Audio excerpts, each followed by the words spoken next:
अस्सलामु अलैकुम, बिस्मिल्लाहिर्रहमानिर्रहीम, नहमदु व नुसल्ली अला रसूलिल करीम।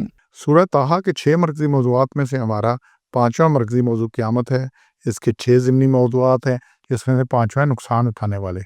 अब ये नुकसान उठाने वाले कौन है? जो दोज़ख में चले गए, जो दोज़ख में जिन चले जाना है। 6 नुकात हैं जी, अभी अपने आप को ठीक कर लें, नहीं तो बात बननी कोई नहीं है।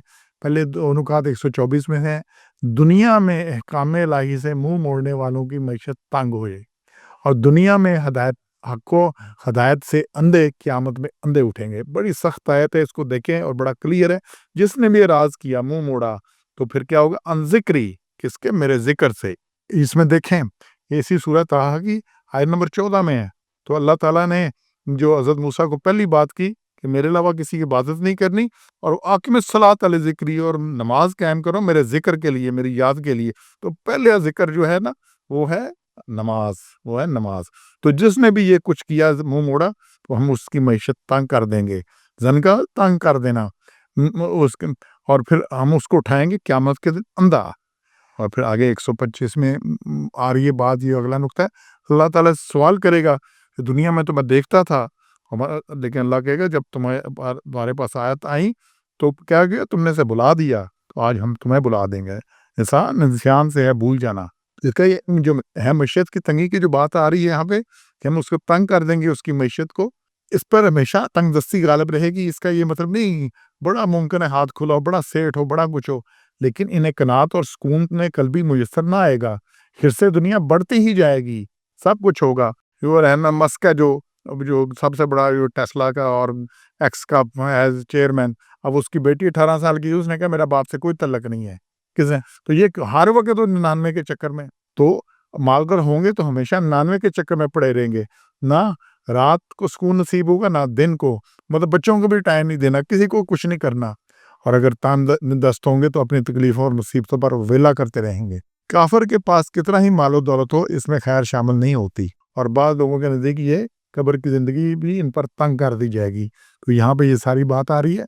और यहाँ पे है कि अल्लाह कहता है, एक तो अंधा उठाएंगे, दूसरा उसे दोज़ख में डाल के अल्लाह भूल जाएगा। ये अल्लाह की है नहीं सिफ्त के वो भूल जाए, लेकिन अल्लाह कहता है ऐसा लंबा अज़ाब देना है इनको कि जैसे डाल के भूल ही गया है, वो याद ही नहीं है उसको। ठीक है ना? फिर क्या भूल जाएगा। फिर 126 में से अगले 2 नुक्ते हैं। दुनिया में तुम्हें हक और बातिल नजर ना आया, अंधे बने रहे अब भुगते से, और अल्लाह ताला नाफरमानों, अल्लाह ताला को भूलने वालों को दोज़ख में फेंक कर भूल जाएगा। तो वहां पे इसी तरह ही होना। 126 में देखें आगे, कहेगा कि या अल्लाह तूने मुझे अंधा क्यों उठाया? मैंने कहा तुम्हारे पास आते आए, हमारे अहकाम आए, रसूलों ने बताया। किस बात का किसको नहीं पता कि क्या करना चाहिए? कोई फौत हो जाए तो जनाजे पे कैसे पहुंचते हो? ये फर्ज किफाया का तुम्हें बड़ा पता है, फर्ज ऐन का नहीं पता। तुम्हारी नमाजें कौन कौन सी फर्ज है, और तुमने उस वक्त हो ही नहीं। और हालत ये हो जाती है, जनाजा पढ़ने गए होते, जनाजे के लिए 2-2 घंटे खड़े रहते हैं, मस्जिद में दूसरी फर्ज नमाज अदा करने नहीं जाते, तो नंबर नहीं टांगने होते। तो अल्लाह कहता है इसी तरह जब तुमने बुला दिया, आज मैं तुम्हें भूल जाऊंगा।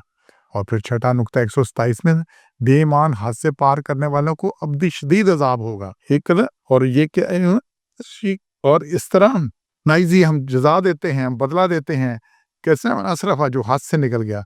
सरफ कहते हैं किसी काम में हद से तजावज कर जाना, बेजा खर्च करना, मिकदार और कैफियत दोनों से, इसी से इसराफ है। इसको करने वाले मुसरफ होता है। अल्लाह मुसरफ कज़ाब के, अल्लाह इनको में लायात मुसरफुन कज़ाब, अल्लाह इनको हदायत नहीं देता ये मुसरफ हो, झूठा हो, और फिर हाथ से निकल जाते हैं। और ये अपने अल्लाह की आयात पर अहकामात ईमान नहीं लाते थे, और आखिरत का अज़ाब शदीद तरीन है, अल्लाह ने कहा। तो ये शदीद अज़ाब होगा इनको। तो यहाँ पे ये सारी बातें आ रही हैं। तो क़यामत के दिन जो अमाल का बदला मिलेगा ना, वो एक उसी शक्ल में मिलेगा जो दुनिया में बंदा जैसे करता रहा।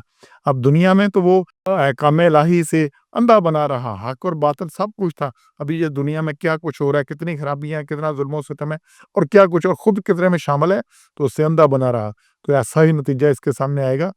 और ये एक ज़हन में रखें, ये इब्तिदाई हशर का जिक्र है। जब हशर शुरू होगा तब उसको ऐसे अंधा किया जाएगा, और फिर उसके बाद जब दोज़ख में डाला जाएगा तो आँख खोल दी जाएगी, और दोज़ख और अहवाल महशर का ठीक-ठीक मुआयना कर सकेगा। फिर सारा उसे नज़र आएगा कि यहाँ पे क्या-क्या कुछ हो रहा है और क्या-क्या कुछ होने वाला है। तो नुकसान उठाने वाले ये लोग हैं जिन्होंने नुकसान उठाना है। तो इसलिए ابھی سے اپنے ٹھیک کرنا ہے اپنے آپ کو، کیونکہ ہر چیز کلیئر ہے، اس کا نتیجہ بھی کلیئر ہے، کیا کچھ ہونا ہے وہ بھی کلیئر ہے۔ سبحان ربک رب العزت عما یصفون وسلام علی المرسلین والحمد للہ رب العالمین۔